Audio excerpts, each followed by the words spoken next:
All right, we are back, and I'm already upset. I'm your host. We got a video for you today about the woman a little while back that was complaining that the man that she offered to live in his house without asking him refused to let him move in. So she's continuously making videos, so I'm sure it's going to be a doozy. Let's play the first one, shall we? Y'all keep asking for updates on a job. Update? I still ain't got one. What else I'm supposed to say? I still ain't got none. Did nobody call me or nothing? Anyways, y'all hosts kept telling me, go to the plasma place. Go to the plasma place. So where am I? I'm outside the damn plasma place. They talking about I need two I need my social security. I didn't know I needed all this. I just bought my ID. Y'all giving out advice? Can y'all tell me what I need before I go at these places? Somebody my social security card. Why I need that? You getting my blood. I'm not getting. Yeah, I want you to understand something. This is very interesting, and I don't know if people know this. It's called a cell phone. You can go on your cell phone and you can look things up. So even if someone says, for whatever ridiculous reason, to go to a plasma bank and sell your blood, you could actually look up the requirements. But I think there's something wrong with this woman. There's something deeper that is more mental that she's not letting us know, but we can clearly see. There's something definitely wrong with her. Just listen to her first video. You can already tell. Everybody on my timeline is talking about how they're so mad that they had to go back to work this week and they don't know what to do with themselves. I don't have no damn job. You talking about you mad that you got a job, man? There's a lot of comments calling me a bum. I'm talking about my scar, my Frank Lucas coat. Oh, Calling me that scar is chop cheese. disgusting. I don't even know what that means, but nobody called me ugly. I'm sorry, what? You mad that you got a job, man? There's a lot of comments calling me a bum. I'm talking about my scar, my Frank Lucas coat, calling me chopped cheese. I don't even know what that means, but nobody called me ugly. Yeah, that means you're ugly. I actually had to. Yeah. I'm not that People old, were but I asking get me that. about my daughter's father and the situation with that and why I couldn't ask him for help. So I'm gonna do a story time of Oh, why Jesus. I ghosted my baby father because he was gay. Okay, so I met my daughter's father in high school. Biggest supporters of the Alphabet Mafia, and somehow magically they have no problem insulting men by always calling them gay. I met him at a football game at our high school, and then we connected on Instagram. All right, we started hanging out. Really, at that point, I really had no experience with anything or anybody. I had no experience with men or relationships or anything like that. Fast forward, when I got pregnant, I called him first before I told anybody, and he basically was like, "Oh, I knew you were gonna do this." He said that his mom had told him that he couldn't have children because of some medication that he was taking when he was younger. Obviously, that was a lie because I'm pregnant, first of all. And like I said, I hadn't done anything before that. Like, I was in high school, I was 16. Yeah, okay. I hadn't done anything before that. I talked to That's him, and cap. basically, he said that having a child would ruin his rap career. And that's what he told me. He said he could not ruin his rap career. My mom called him when we were in the hospital to let him know like his first daughter was born. I thought you didn't have a job. How is the power still on? How do you have your hair done? Where are you getting these clothes from? Like, I thought you didn't have a job. And his response was, okay, so what do you want from me? Do you want money? What do you want from me? So that was kind of it for a while. I think a year kind of went by, and I didn't ever really talk to him. I felt like at that point, y'all know, when a man starts talking crazy, you can just leave. Like, I don't need this. So he didn't really reach out, didn't see her, didn't come see her, didn't send her any money or anything. Fast forward a year later, he is about to go to jail. So he contacts me, he reaches out to me, and he's like, I want to meet up with you to talk about this. I'm getting ready to go to jail. I thought it was weird because it's like we haven't even talked. Like, why do we need to talk about? He's acting as if like we're some kind of a family unit, or as like he's been in her life, or when he hasn't been. So I'm confused on what we even I'm do with confused as well. I have no idea what you're talking about. First, you came out and say why I broke up with him or stopped or ghosted him because he was gay, and then now you date stereotypes. This is why stereotypes exist, because there's a little bit of truth, and I mean a lot of bit of little truth. Y'all going out with gay gangbangers that are going to prison? Of course, you're a single mother. talk about. Allegedly. Jail has nothing to do with me. It doesn't impact me or my daughter in any way.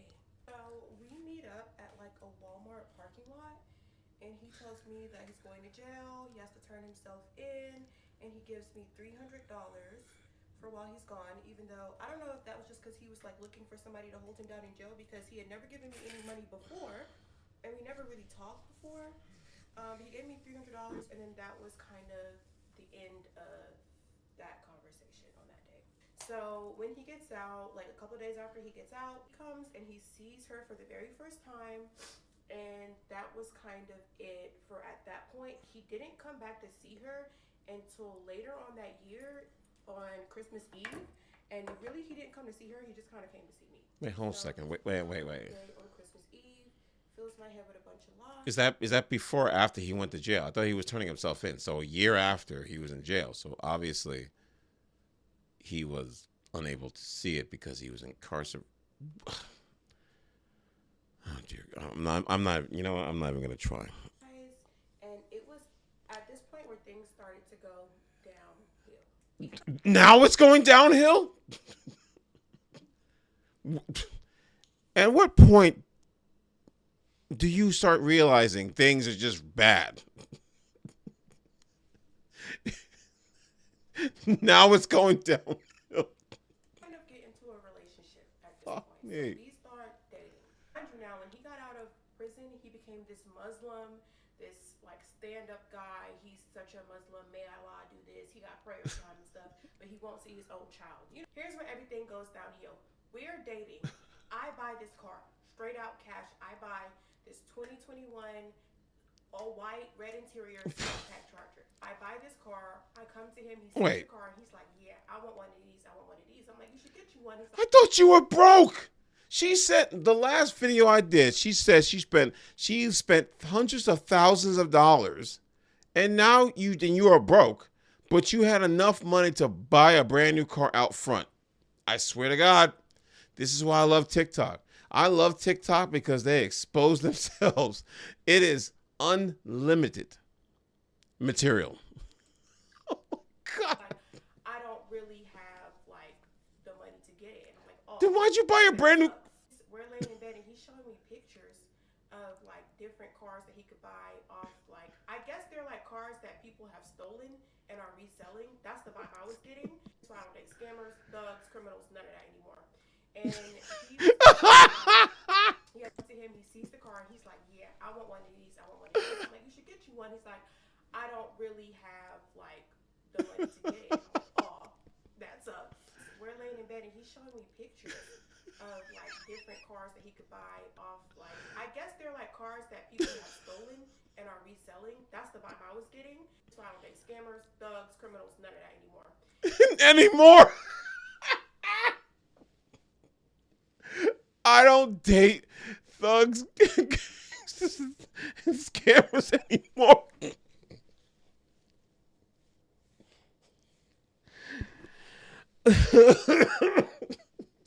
I swear to God, you modern women have the most disgusting taste in men. That's why I understand why you say all these men are trash. Because y'all can't even admit that you guys picked the worst type of men. It's not even, I'm sorry, but wow, you guys are horrible. They pick some of the worst type of men, but they'll never say like a Pookie and Ray Ray, a Jailbird, a Thug and Mug, unless it's in a positive way of saying this is what they're going after. But when they do it as a negative, they, oh my God, like I'll never do it again. Like they don't want to bring it up. They'll say all types of men. She blatantly just said, I specifically went after these type of guys. Women's intuition can tell them all these things except when a jailbird, a thugger-mug, and a homophobe basically rolls up in their coochie. I'm gonna have to bleep that part out. Holy crap! And he was basically like, yeah, this one is only $6,700. I wish I had that money. I wish I had that money. I know I'm gonna have the money next week, but I don't have the money now. And the guy is telling me that if I don't buy it now, like it's not gonna be here next week, type that kind of deal. And so he asked me, he's like, "Can I just borrow the money? I'll give it back to you in 2 weeks." And I said, "Yeah, sure. Yeah, sure. I'll give you almost $7,000." We go to the bank. I pull it out in cash. I hand it to him in his hand. "You sure you're gonna give it back to me in 2 weeks?" He goes, "Yeah, I'm gonna give it back to you in 2 weeks." Boom. 2 weeks come and go. He's saying, "Oh, I need time." Mind you, y'all, he did not buy the car. I never saw the car. You know what I did see? Montclair, Louis Vuitton, Gucci. That's what I did see. I never saw a car. So he tells me like, "Oh, I don't have like a consistent job. I don't make money like you do." Even though the 2 weeks deadline was his deadline, he says that he needs more time to kind of get the money. Here's where things go really downhill. We start having an argument about sex because we ain't been having none. So I'm confused at like what's going on with that. Like, why are we not? And he tells me, I'm gonna post a screenshot. He tells me, "Oh, I'm not even gonna say it out loud. I'm just gonna post it for y'all to read." So clearly, in my mind, you're gay. It's giving, why are you gay? You're gay. You're gay. So I told him at that point, like, "Hey, I want my money back that I gave you. I want it back right now. And I just think we should not talk to each other ever again. Like, you're not doing anything for your daughter, and at this, and you're gay. Like, you can." And also, I should have known. He's from Atlanta. He is overly masculine. He's 5'2". Like, come on, babe. I should have known. So I asked him for money back. He doesn't give me the money back. And I basically just end up blocking him, and I have never spoken to him again.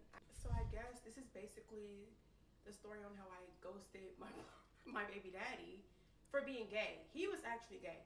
My ex, I don't think he was gay, but my baby daddy was actually gay, y'all. For people asking me like, "Can I ask my baby daddy?" I can't ask him for anything. I don't even know how to get in contact with him if I needed to get in contact with him. That's how good I blocked him.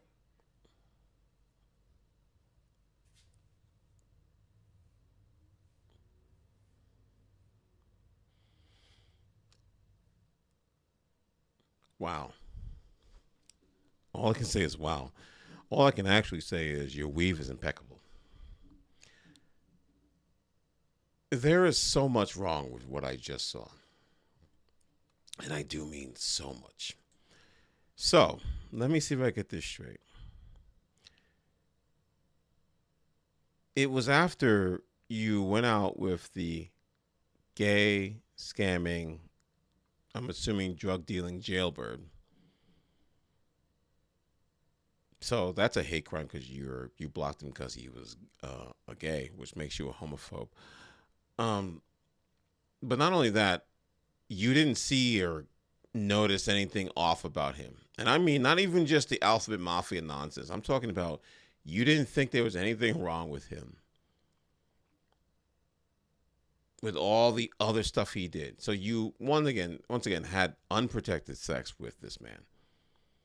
He then wanted a free car from you because you had money that you said you don't have because you spent hundreds of thousands of dollars and you needed a place to stay with the first guy who basically refused to let you stay, which you, of course, in the comment section, many women said the same thing because when it comes to this demographic of women, they love to use that alphabet mafia nonsense as an insult to attack men that don't do what they want.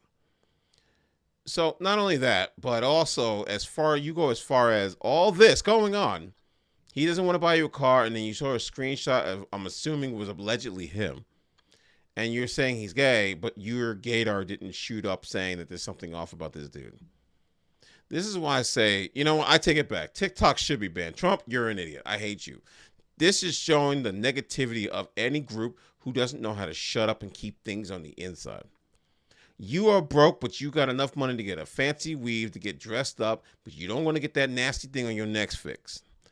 You also are a magnet for gay guys who are gangbangers and jailbirds. You also have zero idea what birth control is. So you do all these things, but you want us to take you seriously. I think the saddest thing in the world is the fact that women do this and they go online. It's not even about telling a story that's truthful. It's about how embarrassing and how extreme your story can be, no matter how embarrassing it is. You're going to put the video out there just to get likes. And you go to the comment section. There is a plethora of morons who are joining in, listening to her gossip because it's entertaining. Not to mention how embarrassing it is. They don't care about that part. All they care about is the entertaining part and you go girl kind of things. Mind you, I have no idea if this little girl exists. I have no idea if this girl exists. And the fact that you felt that uncomfortable about the first story I told you about going to his house and he was like this and you had all this negative stuff to say, that you had no problem letting him stay in a strange man's house with a stranger living in his other room. There's something wrong with this woman as well as there's something wrong with so many modern women. Anyway, I'm done with this. That video was hilarious with plot holes all over the place, bigger than J.J. Abrams, and unfortunately, as much as I like to give him creativity, Zack Snyder. With that all said and done, this is the Man Cave signing off.